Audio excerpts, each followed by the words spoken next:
Hello guys, नमस्ते। Welcome to my YouTube channel vlog. आज म फेरि नयाँ रेसिपी लिएर आउँदैछु। आज चाहिँ म गिलो रोटी बनाउँदैछु। त्यसको लागि मैले 2 कचौरा आटाको पिठो हालेँ, अनि त्यसमाथि थोरै साग हालेँ, सागपछि थोरै नुन हालेँ।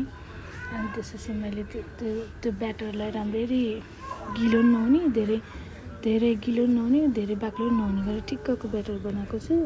हेर्न सक्नुहुन्छ हजुरहरूले भिडियोमा। अनि त्यसपछि मैले प्यान बसालेँ, प्यानमा अलिकति घिउ हालेँ। अनि त्यसपछि गिलो रोटी फर्स्टमा चाहिँ सानो बनाएँ। के अरे रोटी बनाउँदाखेरि चाहिँ फर्स्टमा अब भगवानहरूलाई चढाउनुपर्छ भन्छ नि त। अनि मैले गाई भगवानलाई चढाउनलाई थोरै बनाएँ, त्यस्तो भएको थियो नि। अनि म उता गिलो रोटी बनाउँदै आलु फ्राई गर्दै गरेको थिएँ। अनि गिलो रोटीमा आलु फ्राई पनि मिठो हुन्छ नि त, आलु फ्राई। अनि मैले थोरै साग पनि बनाएको थिएँ, रोटीसँग साग पनि मिठो हुन्छ नि त। अनि मैले थोरै साग पनि पकाइ भ्याइसकेँ, हजुरहरूले देखाउँछु, हेर्न सक्नुहुन्छ। पाक पनि सक्यो। अनि थोरै साग पकाएँ। अनि त्यसपछि आलुलाई मजाले फ्राई गरेँ।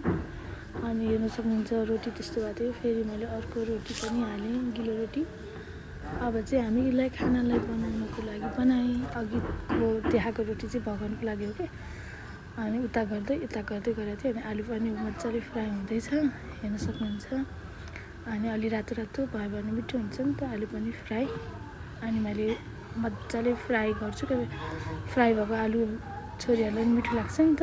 अनि त्यो मजाले ठुलो ग्यास बनाएर मजाले गरिरहेको थिएँ। अनि त्यसपछि रोटी बनाउँदै आलु बनाउँदै गर्दै थिएँ। अनि आलु पनि मजाले फ्राई भएर पाक्छ। आलु हेर्न सक्नुहुन्छ, रातो न रातो यम्मी चुरुम भएको छ, एकदम मिठो भएको छ आलु एकदम मिठो भएको छ। अनि मैले आलु हेर्न सक्नुहुन्छ पाकी पनि सक्यो, निकालेँ। अनि रोटी पनि सबै बनायो गरेँ, सबै बनाएको भिडियो चाहिँ हाल्न पाइनँ। अनि सबै बनाइसकेर सबैजनालाई खाना बोलाएँ। अनि मेरो 2टा छोरीहरूले खाँदैछन्, मिठो छ भन्दै। अनि म पनि खान थालेँ। मिठो थियो, साग आलु रोटी मिठो थियो। हजुरहरू पनि यस्तै गिलो रोटी बनाएर खानुहोला। सबैजनाले मेरो च्यानललाई सब्सक्राइब गरिदिनु होला, भिडियोलाई लाइक गरिदिनु होला, कमेन्ट गर्नुहोला, सपोर्ट गर्नुहोला भन्न चाहन्छु।